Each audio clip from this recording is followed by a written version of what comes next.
ಕನ್ನಡ ಸಿನಿಮಾಗಳಲ್ಲಿ ಸುಮಾರು ದಿನ ಆಗಿತ್ತು ಈ ಥರದ ಒಂದು ಲೈಟ್ ಕಾಮಿಡಿ ಅಂದರೆ ಸಿಟ್ ಕಾಮ್ಸ್ ಅಂತ ಹೇಳ್ತೀವಲ್ಲ, ಆ ಥರದ ಒಂದು ಒಳ್ಳೆ ಕಾಮಿಡಿ ಸಿನಿಮಾ ನೋಡ್ದಂಗೆ ಆಯಿತು.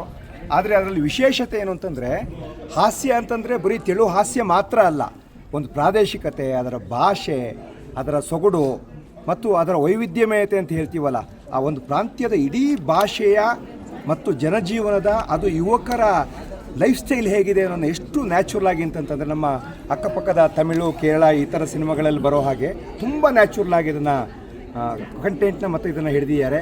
ಇಡೀ ತಂಡ ಹಾಗೆ ನೋಡ್ತು ಅಂತಂದರೆ ಅದಕ್ಕೆ ತುಂಬ ಅಭಿನಂದನಾರ್ಹರು.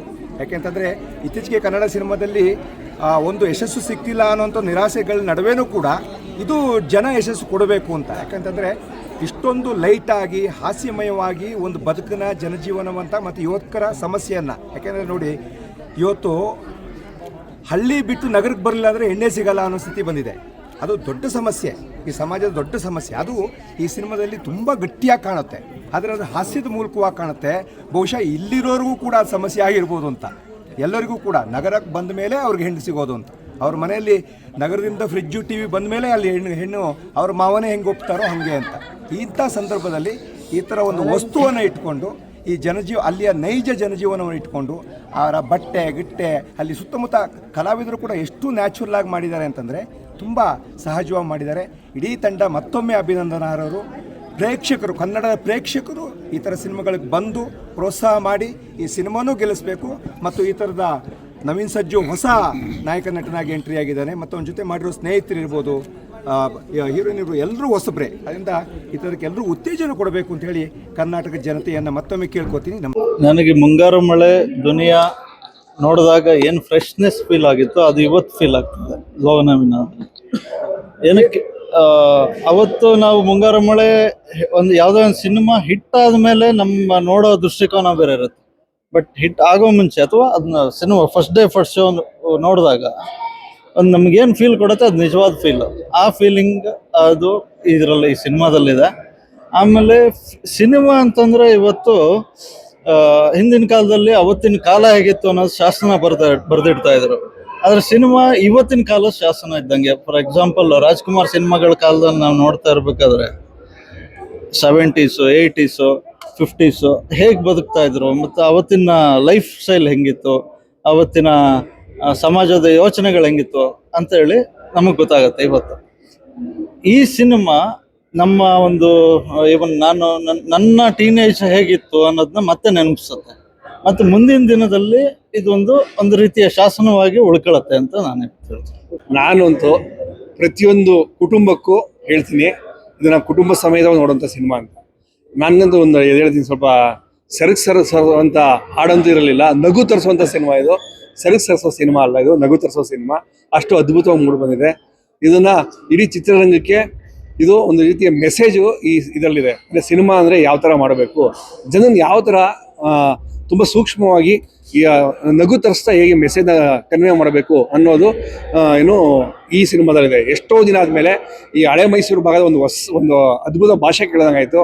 ಹೋಗಮಿ ಬಾರಮಿ ಅಂತ ಹೇಳ್ತಾಯಿದ್ರು. ಹೋಗಮಿ ಬಾರಮಿ ಅಲ್ಲ ಅಷ್ಟೇ, ಮಂಡ್ಯ ಭಾಷೆ ಒಳಗೆ ಬೇರೆ ಥರ ಇದೆ. ಇದು ನಿಜವಾದ ಮಂಡ್ಯ ಭಾಷೆ ಅಂತ ತೋರಿಸಿದ್ದಾರೆ, ಹಳೆ ಮೈಸೂರು ಭಾಗದ ಭಾಷೆ ಅಂತ ತೋರಿಸಿದ್ದಾರೆ.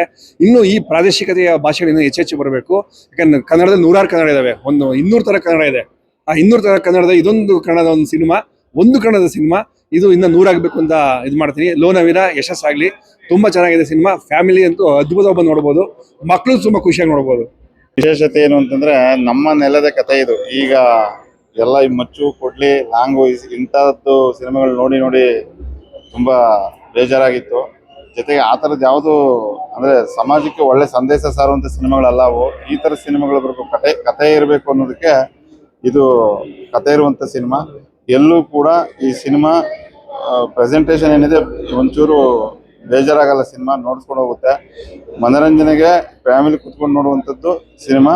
ಮತ್ತೆ ಜೊತೆಗೆ ಇವತ್ತಿನ ಏನು ಹೆಣ್ಣನ್ನು ಸಂಬಂಧಪಟ್ಟಂಗೆ ಹೆಣ್ಣು ಸಿಗ್ತಾ ಇಲ್ಲ ಅನ್ನೋದೊಂದು ಇದಿದೆ ಹುಡುಗರುಗಳಿಗೆ, ಅದ್ರ ಬಗ್ಗೆ ಚೆನ್ನಾಗಿದೆ. ಮತ್ತೆ ಏನಾದರೂ ಆದರೆ ಹೆಚ್ಚು ಕಮ್ಮಿ ಆತ್ಮಹತ್ಯೆ ಮಾಡ್ಕೊಳ್ಳೋದು, ಅದಕ್ಕೆ ಕುಡಿದು ಡಿಸ್ಟರ್ಬ್ ಆಗೋದು, ಆ ಥರದ್ದೆಲ್ಲ ಮಾಡ್ಕೊಬಿಡ್ತಾರೆ. ಈ ಸಿನಿಮಾದಲ್ಲಿ ಅದು ಯಾವುದೂ ತೋರಿಸಿಲ್ಲ. ಅಂದರೆ ನಿನಗೂ ಒಂದು ಬದುಕಿದೆ, ಬೇರೆ ಬದುಕು ಅನ್ನೋದನ್ನ ಆತ್ಮವಿಶ್ವಾಸ ತುಂಬುವಂಥದ್ದಿದೆ. ಅದು ನಮಗೆ ಭಾಳ ಇಷ್ಟ ಆಯಿತು. ಎಲ್ಲರೂ ಇದು ನೋಡಿ ಅದನ್ನು ಅಳವಡಿಸ್ಕೋಬೇಕು. ತುಂಬಾ ಚೆನ್ನಾಗಿದೆ ಸಿನಿಮಾ. ಈ ತರ ಸಿನಿಮಾಗಳು ಬರಬೇಕು. ಮತ್ತು ನಮ್ಮ ಗ್ರಾಮೀಣ ಪ್ರತಿಭೆ ಏನು ನಮ್ಮ ನವೀನ್ ಸಜ್ಜು ಇದ್ದಾರೆ, ನಾವು ಅಲ್ಲಿಂದ ಮದ್ದೂರಿಂದ ಇಲ್ಲಿ ಬಂದಿದ್ದೀವಿ ಸಿನಿಮಾ ನೋಡ್ಲಿಕ್ಕೆ. ನಮಗೆ ಈ ತರದವ್ರ ಪ್ರತಿಭೆಗಳನ್ನ ತುಂಬಾ ಜಾಸ್ತಿ ಬೆಳೆಸ್ಬೇಕು, ನಮ್ಮ ನೆಲದ ಕಥೆಗಳು ಬರಬೇಕು ಅಂತ ನನ್ನ ನಮಸ್ಕಾರಗಳು. ಈ ಸಿನಿಮಾ ಬಗ್ಗೆ ಲೋ ನವೀನ ತುಂಬಾ ಚೆನ್ನಾಗಿದೆ, ತುಂಬಾ ಆಶಯಮಯವಾಗಿದೆ. ಆಶಯದಲ್ಲೇ ಕಥೆ ಹೇಳ್ಕೊಂಡು ಹೋಗಿದ್ದಾರೆ. ಫೈನ್ ಮೂಡ್ ಬಂದಿದೆ. ಅದರಲ್ಲೂ ಅತಿ ಹೆಚ್ಚು ಕರ್ನಾಟಕದಲ್ಲಿ ಕನ್ನಡ ಮಾತಾಡುವಂತ ಜಿಲ್ಲೆ ಅಂದ್ರೆ ನಮ್ಮ ಮಂಡ್ಯ ಜಿಲ್ಲೆ. ಆ ಮಂಡ್ಯ ಜಿಲ್ಲೆನಲ್ಲಿ ಲೋ ನವೀನ ಅನ್ನೋ ಸಿನಿಮಾನ ಪೂರ್ತಿ ಶೂಟ್ ಮಾಡಿದ್ದಾರೆ. ಸಿನಿಮಾದಲ್ಲಿ ಒಂದು ಒಳ್ಳೆ ಕಂಟೆಂಟ್ ಇದೆ, ಜೊತೆಗೆ ಜಾನಪದ ಸೊಗಡು ಮತ್ತು ಹಾಸ್ಯ, ಮತ್ತೆ ಯಾರಿಗೆ ಈಗ ಯೂತ್ಸ್ ಹುಡುಗಿರು ಸಿಗ್ತಾ ಇಲ್ವಲ್ಲ, ಆ ಒಂದು ಮೆಸೇಜನ್ನ ಇಟ್ಕೊಂಡು ಒಂದು ಒಳ್ಳೆ ಸಿನಿಮಾ ಮಾಡಿದ್ದಾರೆ. ದಯವಿಟ್ಟು ಕರ್ನಾಟಕದ ಜನತೆಯಲ್ಲಿ ಹೇಳ್ತೀನಿ, ಸಿನಿಮಾದಲ್ಲಿ ಒಂದು ಒಳ್ಳೆ ಕಂಟೆಂಟ್ ಇದೆ. ಎಲ್ಲರೂ ಬಂದು ನವೀನ್ ಸಂಜು ಅವ್ರಿಗೆ ಸಪೋರ್ಟ್ ಮಾಡಿ, ಜೊತೆಗೆ ಮಾಡಿರೋಂಥ ಮೂವಿನ ಎಲ್ಲರೂ ಸೇರಿ ಪ್ರಮೋಷನ್ ಮಾಡಿ. ದಯಮಾಡಿ ಕರ್ನಾಟಕ ಜನತೆಯಲ್ಲಿ ಕೇಳ್ಕೊತೀನಿ, ಸಿನಿಮಾದಲ್ಲಿ ಒಂದು ಒಳ್ಳೆ ಕಂಟೆಂಟ್ ಇದೆ. ಆದಷ್ಟು ಆಡಿಯನ್ಸು ಸಿನಿಮಾವನ್ನ ಥಿಯೇಟ್ರಿಗೆ ಬಂದು ಮಾಡಿ. 2 ಅವರ್ಸ್ ಸಿನಿಮಾ ಇರುತ್ತೆ, ಒಂದು ಚೂರು ಕೂಡ ಬೇಜಾರಾಗಲ್ಲ, ಒಳ್ಳೆ ಕಂಟೆಂಟ್ ಇದೆ. ಇಷ್ಟು ಹೇಳಿ ಲೋ ನವೀನಗೆ ಆಲ್ ದ ಬೆಸ್ಟ್ ಹೇಳ್ತೀನಿ. ಎಲ್ಲರೂ ಬಂದು ಸಪೋರ್ಟ್ ಮಾಡಿ. ಅಂದ್ರೆ ಎಲ್ಲೂ ಬೋರ್ ಆಗಲ್ಲ ಮೂವಿ. ಓಕೆ, ಯಾರ ಕ್ಯಾರೆಕ್ಟರ್ನು ಬೋರಿಂಗ್ ಇಲ್ಲ ಇದರಲ್ಲಿ. ತುಂಬಾ ಇಂಟ್ರೆಸ್ಟಿಂಗ್ ಆಗಿದೆ, ಮತ್ತೆ ತುಂಬಾ ಪಾಸಿಟಿವ್ ಮೋಟಿವ್ ಇರೋಂಥ ಮೂವಿ ಇದು. ಯಂಗ್ ಏಜ್ ಇಂದ ಹಿಡಿದು ಓಲ್ಡ್ ಏಜ್ ವರೆಗೂ ಎಲ್ಲಾರು ನೋಡೋಂಥ ಮೂವಿ ಆಯ್ತಾ. ಸೂಪರ್ ಹಿಟ್ ಆಗತ್ತೆ. ಯಾವ ಕ್ಯಾರೆಕ್ಟರ್ನು ಬೋರಿಂಗ್ ಅನ್ಸಲ್ಲ ನಿಮ್ಗೆ. ಪ್ರತಿಯೊಂದು ಕ್ಯಾರೆಕ್ಟರ್ ತುಂಬಾ ಚೆನ್ನಾಗಿ ಬಂದಿದೆ. ಪ್ರತಿಯೊಬ್ರು ಬಂದು ನೋಡ್ಬೇಕಾಗಿರೋಂಥ ಮೂವಿ ಇದು.